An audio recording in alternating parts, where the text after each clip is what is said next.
it's some like most of the time not a sexual thing to me, which Hmm. I think is how that should be, Yeah. but definitely not how most people take it. So like I'm scrolling through my feed and there's just a fully naked woman with like perfect makeup and I'm like excellent, but everyone around me is like, "Oh no." I could see that being a problem in the future. A lot of people that I follow that are uh, like outspoken activists when it comes to decriminalizing sex work and stuff like that are Mm. ex-sex workers or even current sex workers, and uh, that stuff's an even different problem from the general like one of my accounts. I follow a lot of makeup accounts and stuff like that, and the exact problem you're talking about will sometimes pop up of this account's almost entirely pictures of this, and that's it. Mm-hmm. But every once in a while, it's just an ass, not Just for any a discernible full reason. ass. Yeah. Yeah. Uh, Same thing with if you ever flip onto stories, some of those accounts, the stories are not congruous with what the rest of it is.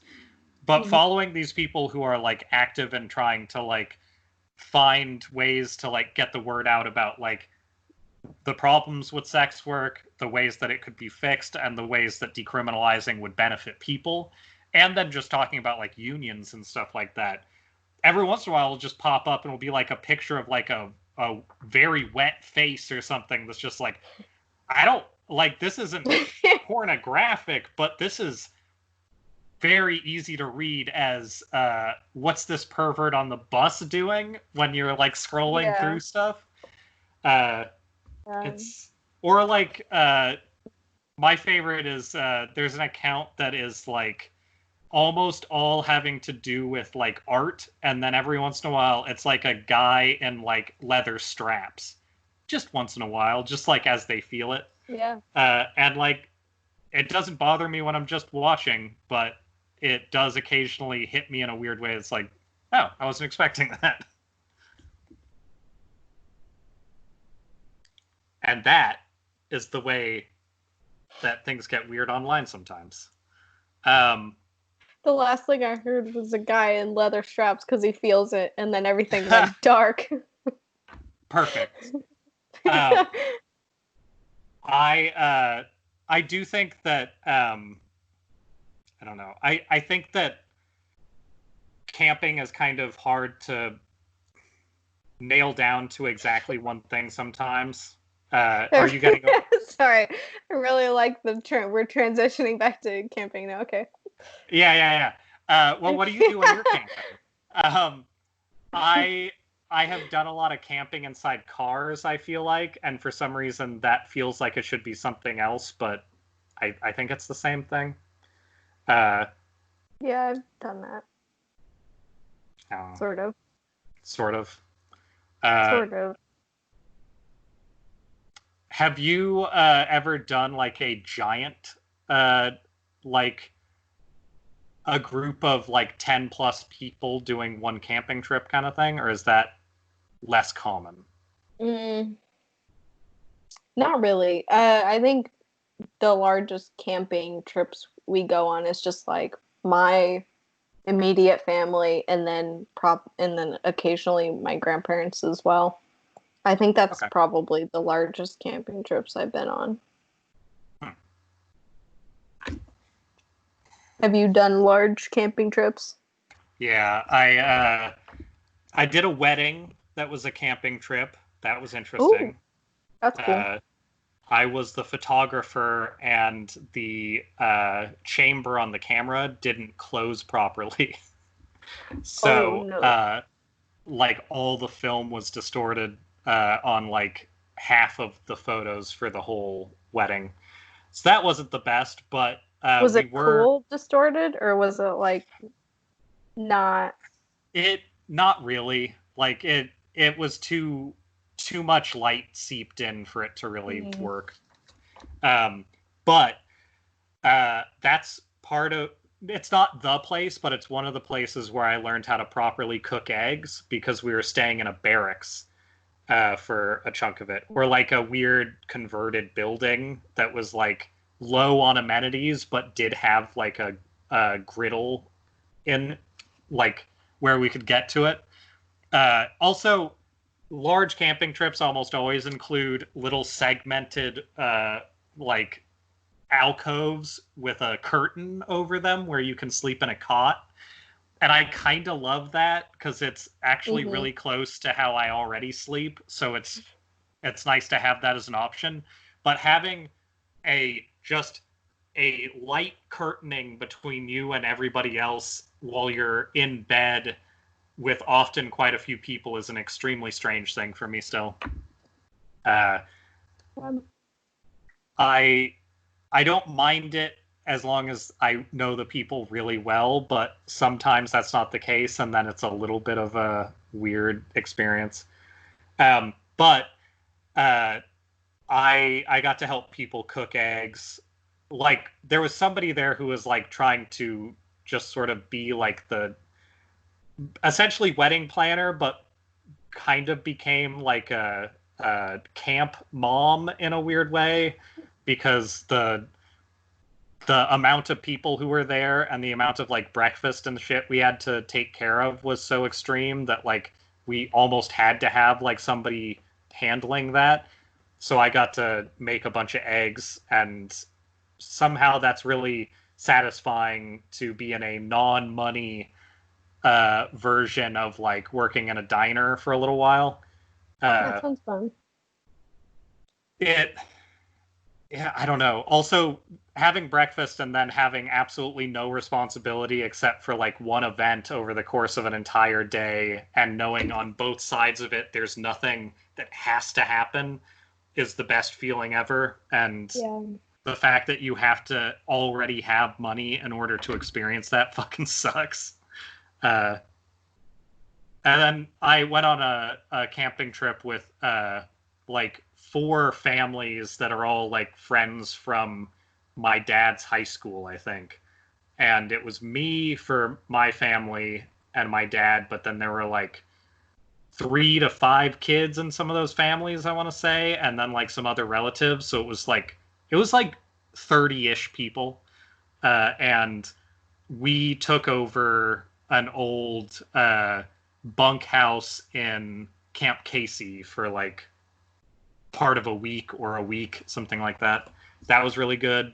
That was like a high volume camping trip where there was an awful lot of like dumb shit, but it wasn't like it was almost more of a COVID vacation than anything, where it's just kind of like, I don't know, we're all stuck out here and we would have to drive a ways to go anywhere else. So like, why?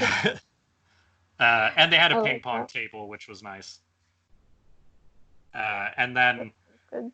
maybe the most stressful camping, but one of the better ones, was on an almost uninhabited side of an island uh, off of Washington coast, uh, where I stayed for like, I want to say it was about 10 days, again in the summer when summer wasn't quite so hot, so I wasn't as worried about it, but I ended up getting like a sunburn that was so bad that I now have like black freckles that I had to get checked out afterwards.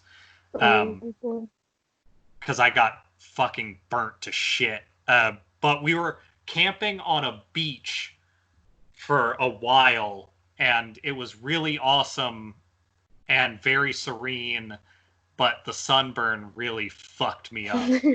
Uh, but we did get to shoot a potato gun at a submarine for a while, so that was an experience I wouldn't have had I otherwise. think that redeems. Yeah.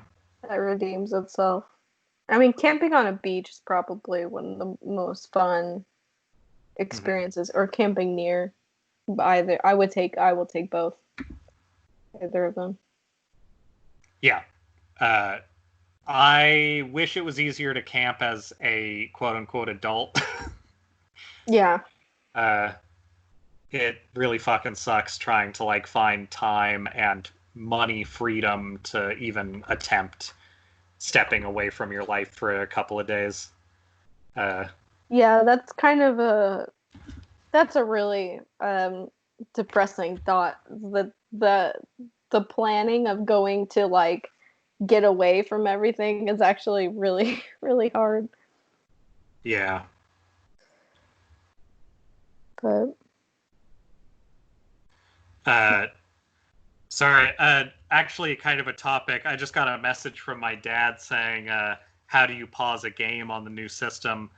I got the emulation stuff out to my dad that I wanted to get to him, oh, cool. and it sounds like it's going over well. Uh, but I'm glad I didn't go with something super complicated. I was having my roommate test out stuff on the emulation stuff that I have, and he was even having some like small issues that are just because it's hard to keep track of some of it. And my dad having like problems with concentration and stuff like that. Probably not the best for trying to make him keep track of all this garbage just to be able to play some stuff. Mm, Uh, yeah. but I'm glad to have that there. My wooden magnet that I bought in Hawaii for them, like uh, a year and some months ago, is finally there because I don't see my parents very often, and I made them a small painting that everybody who's looked at it interprets it differently. So I feel like that's successful. I think so. That's interesting. um, so have you ever been on, I don't know, like an especially impactful camping trip, or is that mostly the Crab King that you already described? That's probably the one with my dad that I went on semi recently. I think it was like um maybe a year ago or something. Yeah, I guess it actually would have been almost exactly a year ago because uh we had actually just gotten the puppy, um, Lainey. We had just gotten our new dog, and so she was like really little, and Dad wanted to go on a camping trip, so we did crabbing, but also had a puppy nearby, and it was Okay. just I cannot think of a better combination of activities. Um, the dog got bit, not bit. She got clawed on by a crab. That's The always an important experience for a dog. It was important. um, that was a lot of fun. I think I haven't gotten to do too much stuff with just my dad, so I think that was a good one for me. Yeah. Yeah, I guess honestly, I've never been like tent camping with my dad. I think that that's something I've only done with a few people. Uh, my biological mom and I definitely went tent camping. We got like, I think, poached clams by accident that also maybe we got sick from. I was pretty young, so I don't remember it super well, but I remember the place well because it was like a tiny chunk of beach and then like some like kind of scraggly woods, so that was pretty good. Um, have you gone friend camping? Like, have you just taken some people Oh, post school? yes, I Yeah. have. I totally had forgotten about this memory until right now. I guess it wasn't post school. I think I was still, might have been in like my senior year of high school. Okay. Um, and I can't remember. This really must have been like a very last minute harebrained idea. It was like me and two of my guy friends. We decided, yeah, we want to go camping, and like none of our other friends were interested. So, and it wasn't even that far from like town. It was maybe like 45 minutes. But That sounds uh like the interest level in high school for camping. yeah, it was a bummer. And all, I mean, I would have felt better if there was more of a group there. But it ended up fine. Like, I don't even remember what we did for food. I do remember though that we bought 2 packages of like flavored mini cigars, and we smoked Oh, all of them in that must one have been night. fun the next day. I think I don't really remember honestly, other than oh no, we did get Taco Bell the next morning on our way back. That'll soothe the throat. It soothed the throat. So yeah, that explains why I don't remember eating that evening. I think we were too busy just being angsty, Smoking smoking will our suppress appetite as well, so that isn't yeah. super surprising.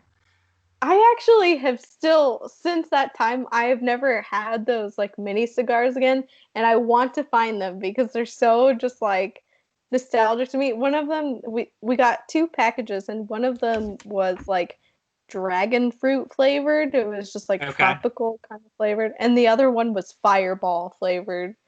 Like Like, cinnamon? nut, yeah, basically. It's just the most stupid high school thing ever. But they were actually, I liked them. So I've been looking I for them. I got something that was flavored like Mardi Gras as a gift once. That was the flavor, was Mardi Gras. Mardi Gras?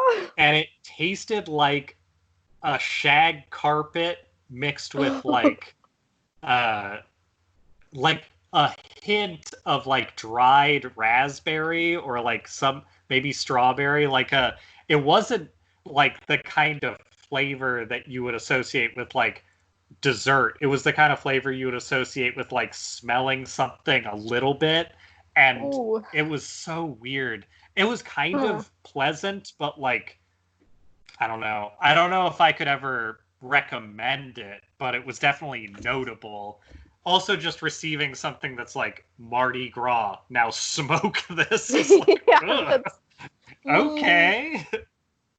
questionable. That's interesting. I do enjoy the idea of Mardi Gras as a flavor. Yeah. And much like having sushi with like arachnid in it, the flavor just is interesting but not good. Like I it's not something that I would say try this necessarily Do unless it somebody else again. has it. Post COVID, if somebody has something like that, you could try it, but don't buy it. Yeah, I don't know. I'll see. I haven't dabbled too much in cigars like since, or mini cigars or whatever. Cigarillos, what do you call them? Cigarillos. Cigarillos. Yeah, Yeah. yeah. Um but they're nice. I liked those. Those are very like nostalgic of high school for me. Also, if you're gonna smoke something, not having to have like a bunch of them seems like the way to go. So you're not like, now I guess I gotta smoke these. Right. I mean, definitely not doing what we did Yeah. and like actually enjoying them, but yeah. Also, as long as they're the ones they still sell, because I know there was some kind of like at least some bans on flavors of certain types for like things you can smoke in the last few years, I think. Mm. It had something to do with legislation in regards to um like vaping. And since it affected things you could buy to smoke, it had something like I think literally some of the like flavored cigarettes in particular just can't exist anymore, but I really don't know Oh, the specifics. that Um, makes sense. yeah, I don't know. All that stuff is weird because a lot of it's like tactically to make vaping more profitable, but only for people who already have money, which is like the last thing we fucking need. Um, Mm. But on that note, I have gone on like one friend camping trip that wasn't just a hiking trip, and that was pretty fun. But it was only for a night. Sounds like that's what you did too. Yeah. And like half of the people there really clearly did not give a shit about being there or want to be there. uh, and I ended up just kind of uh, jumping around a bunch of rocks by the water with my one friend who also really likes being like in the woods, and that was pretty much the extent of that trip. That sounds like and a friend camping trip. I'll take it. Like, It's better like, than no camping trip. I like fresh air, and I like getting to be outside past dark. I think is a good experience in general. So, I would like to do more of it. It's been too long, but I literally just can't afford it most of the time. The closest to camping I've done is like going to my grandpa's funeral at like a weird house kind of in the woods in Alaska and stuff. Like, being in Alaska is a little like camping most of the time, but not quite the same. Still, I would suggest it, but it ain't camping. Yeah. Man, I want to go camping now. Yeah, I want to go camping and I want to eat food from everywhere, and I'm definitely going to do it. I want to eat camping food. Is that camping food the theme of our closing today? Yeah. Yes. You know it's everybody's birthday when Madison plays the ukulele. Happy birthday, everybody. Mm-hmm. I want to eat s'mores. I want to eat clams. I want to eat crabs. Right now. I don't have a lighter. That's fluorescent enough. I want to go camping. The end.